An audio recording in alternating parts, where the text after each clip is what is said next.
stimulus 1.4 tentang budaya positif. Penerapan budaya positif di kelas dengan si Budi Kaset di kelas 4A STN 1 Kayu Ambon oleh saya sendiri. Seperti itu. Mana berarti makna daripada kegiatan kepalan tangan ini bahwa seseorang itu memiliki kendali untuk dirinya sendiri. Kita itu memiliki kendali penuh terhadap diri kita sendiri. Meskipun di luar banyak stimulus yang menuntut kita merespon, tetapi apabila kita memiliki sebuah nilai yang kita pegang, itu akan menjadi sebuah hal yang berharga dan akan kita pegang mungkin sampai mati seperti itu, nilai tersebut. Kendalinya ada di mana? Ada di diri kita sendiri. Kaitannya terhadap kedisiplinan terhadap peserta didik, bahwa bagaimana guru itu memberikan sebuah nilai yang diyakini oleh murid sehingga dia itu berpegang teguh terhadap nilai yang telah kita bentuk. Tentunya kita harus membuat sebuah pola yang siswa itu memiliki budaya positif. Bagaimana penerapannya? Di sini kita membuat sebuah kesepakatan, tetapi sebelum ke kesepakatan kita juga memahami bagaimana pengertian apa itu disiplin. Dalam konteks kedisiplinan di sini jelas bahwa perintah itu muncul dari diri sendiri, dari kesadaran siswa tersebut. Setiap segala sesuatu yang kita lakukan tentunya ada motivasi yang melatar belakangi. Seseorang melakukan sesuatu itu memiliki motivasi dari dalamnya. Tetapi dalam konsep motivasi itu ada yang dari dalam diri, ada yang dari luar. Seperti itu. Ayah mau kedah melakukan sesuatu dirangsanglah di luar. Gitu.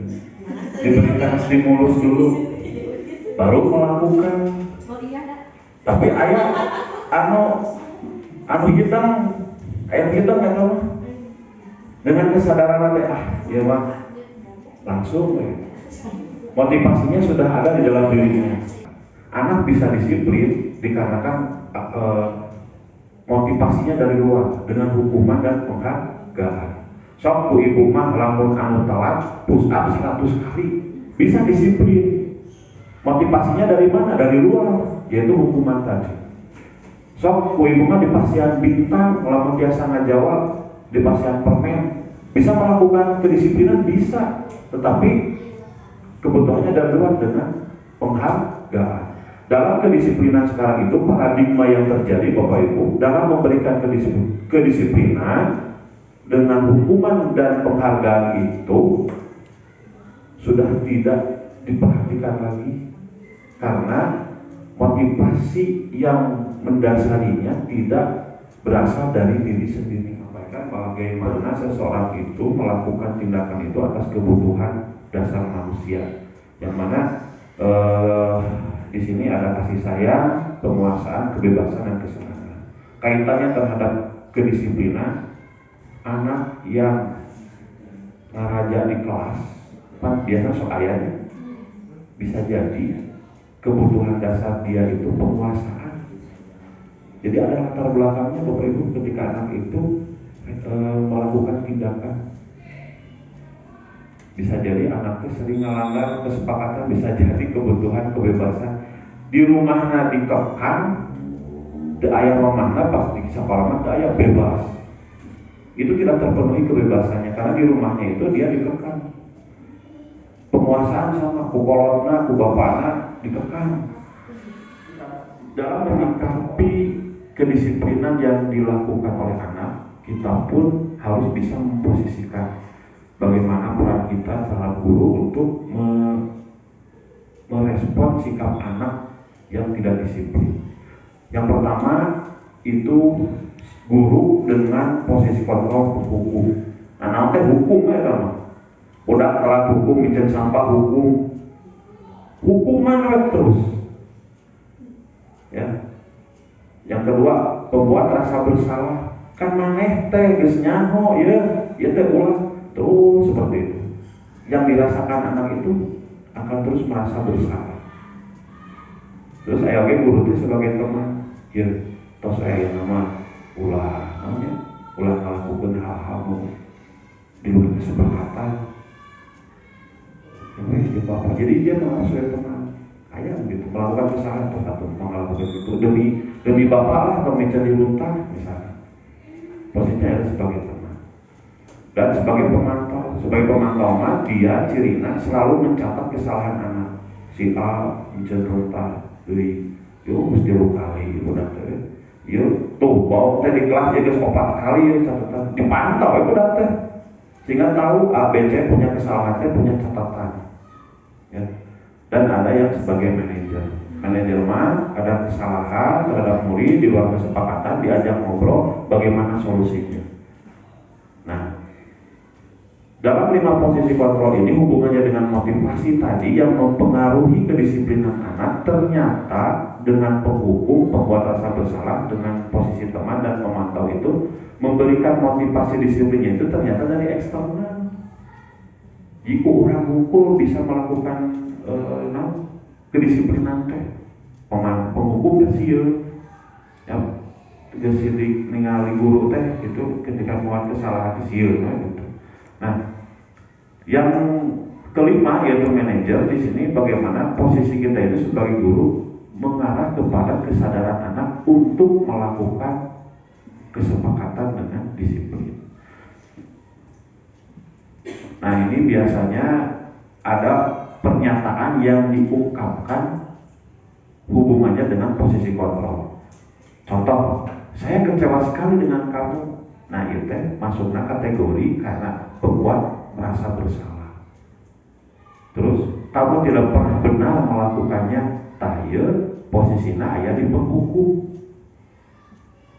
Jadi ayolah lakukan demi ibu dan bapak di kelasnya tong ribut demi ibu ya teman. Itu sebagai teman. Apakah kamu mau mendapatkan stiker bintang hari ini? Pemantau. Karena kan data sama bintangnya, sama seperti bintangnya. Jadi pasien penghargaan, jadi sebagai pemantau, ada data yang dia pegang. Bagaimana kamu bisa menyelesaikan masalah ini? Kita berikan kembali solusi ke anak, sehingga anak akan menjawab, oh Pak, berarti saya tidak boleh seperti ini lagi. Ya, sepakati beres, tanpa hukuman, tanpa penghargaan, seperti itu. Yang terakhir di sini ada penghukum juga. Kamu selalu yang paling baik, mana mau telat wae balik tes. Berapa perkalian di tes gitu kan. Jadi orangnya terusnya hukum. Nah, tinggal kita mengevaluasi di manakah posisi kontrol kita sekarang. Memang seperti yang telah saya jelaskan Bapak Ibu, ada hukuman, konsekuensi dan restitusi. Jawabannya di restitusi, Bu. Jadi mungkin tadi bertanya kumaha tuh ngadisiplinkeun teh, ngahukum ulah, ngakonsekuensi ulah, mana penghargaan bagi ulah. Salah satu caranya yaitu dengan restitusi. Ini paradigma baru dalam budaya positif untuk membentuk kedisiplinan anak itu dengan restitusi. Nah, untuk prakteknya kita bisa menggunakan segitiga restitusi. Ini polanya tadi. Ketika anak melakukan kesalahan, kita stabilkan dulu emosinya. Stabilkan dulu. Budak telat, ketika telat sok kita stabilkan. Sok masuk ke kelas dulu. Belajar lah gitu kan.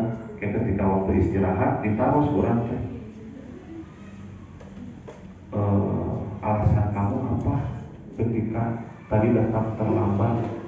Sehingga anak akan mencoba menjawab, Pak, tadi orang tua saya ngantar ke sekolah banyak bocor, maaf jadi terlambat. Bayangkan kalau kita datang siswa telat, kita langsung menghukumnya.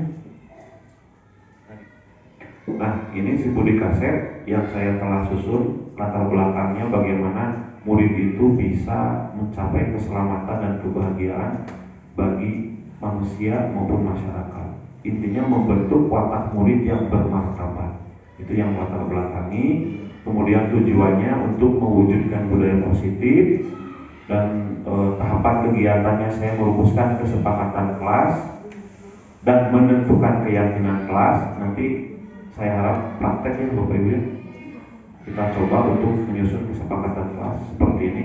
Jadi nanti prakteknya Bapak Ibu akan dibagi kelompok, kita sepakati saja kelompoknya mau yang A, yang B, yang C, maka yang ada saja di sini atau moving, maka kemudian dari setiap kelompok menuliskan hal-hal yang tidak boleh dilakukan di kelas, api-apian aja di murid gitu.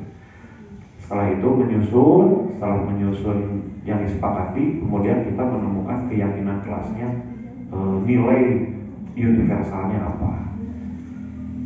Contoh misalkan di sini ini kesepakatan kelas 4A yang telah tersusun dan disepakati bersama, kemudian menentukan nilai yang terkandung dalam setiap kesepakatan tadi, dan lahirlah keyakinan kelas. Hadir ke sekolah 15 menit sebelum dia masuk kelas, disiplin, membuang sampah pada tempatnya, kebersihan, memakai seragam sesuai aturan, disiplin lagi, bersikap baik dan sopan kepada teman dan guru, solidaritas, memperhatikan saat guru menerangkan pelajaran, menghormati dan menghargai, terus sampai. Nah ini kalau seperti contoh kesepakatan kelas yang telah saya buat, saya panjang dan saya buat seperti ini Bapak Ibu. Nah, jadi ini kesepakatannya, ini keyakinannya, dan ini ada nama ataupun tanda tangan. Jadi ketika dia anak baca, dia menyetujui. Bahkan ada wali kelas, lebih bagus lagi ada paguyuban perwakilan orang tua. Setelah dibuat, kita sosialisasikan ke orang tua, di-share di grup.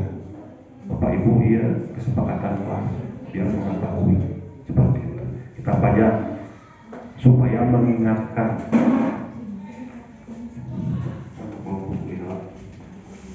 Jadi Bapak Ibu, saya minta bantuannya untuk berdiskusi terkait kesepakatan kelas. Kalau pertama beliau ya, setelah di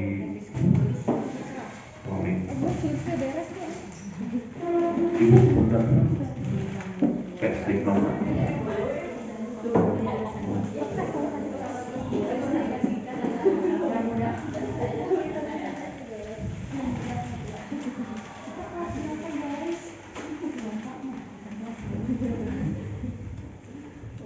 Berlaku hiji seperti opat. Ya, ditempel. Kemudian disusun hiji 2 3 4 5.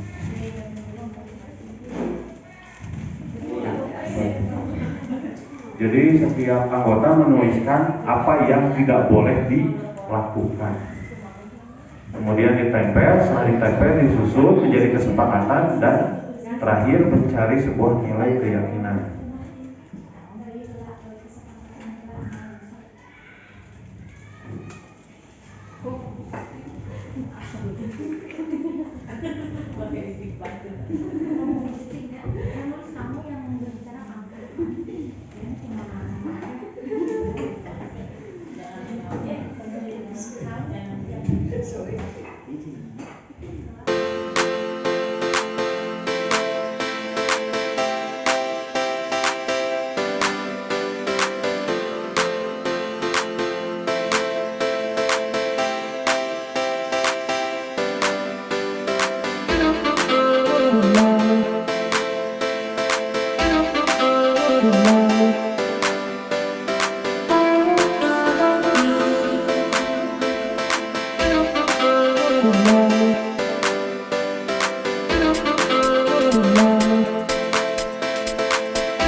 salut, salut, salut, salut. Baik, luar biasa dari hasil diskusi Bapak Ibu semua. Setelah menganalisis daripada kelompok maco dan cucok, soalnya dia ya, yang mana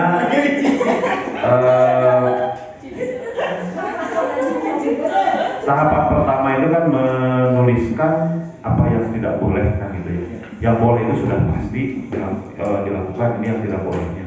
Cuman belum disusun kepada kelompok yang kesepakatan kelasnya dan keyakinan kelasnya, tetapi intinya sudah didapatkan. Nah, di kelompok kedua ini sudah mulai terlihat Bapak Ibu. Yang pertama ada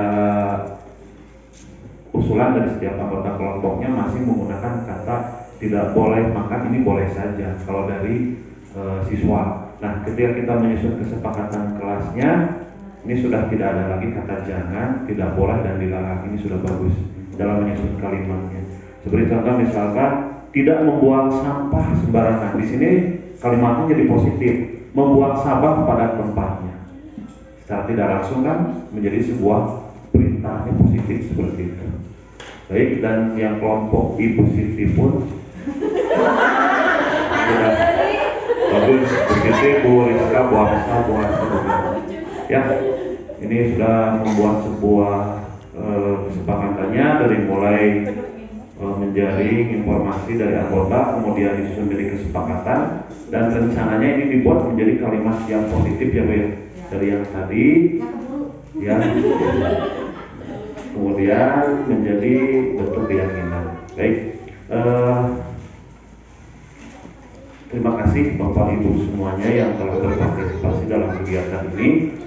Mudah-mudahan apa yang telah kita lakukan menjadi sebuah ladang amal kebaikan bagi kita semua dan meningkatkan potensi kita sebagai profesi guru yang terus mengembangkan dirinya.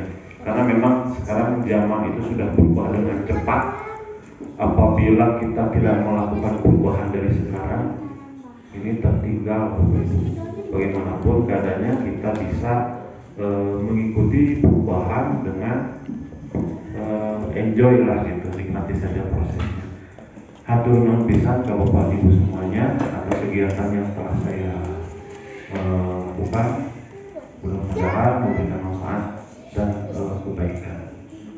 Untuk sesi setelah ini ada diskusi pemantik. Nanti dimohon Pak Sekjen berbarengan dengan saya. Pak, sedikit minta waktunya Bu ya, menindaklanjuti tadi apa yang telah disampaikan oleh Bapak Kepala. Saya tutup dulu untuk kegiatan yang sesi praktik baik ini dengan wabillahi taufiq wal hidayah. Wassalamualaikum warahmatullahi wabarakatuh.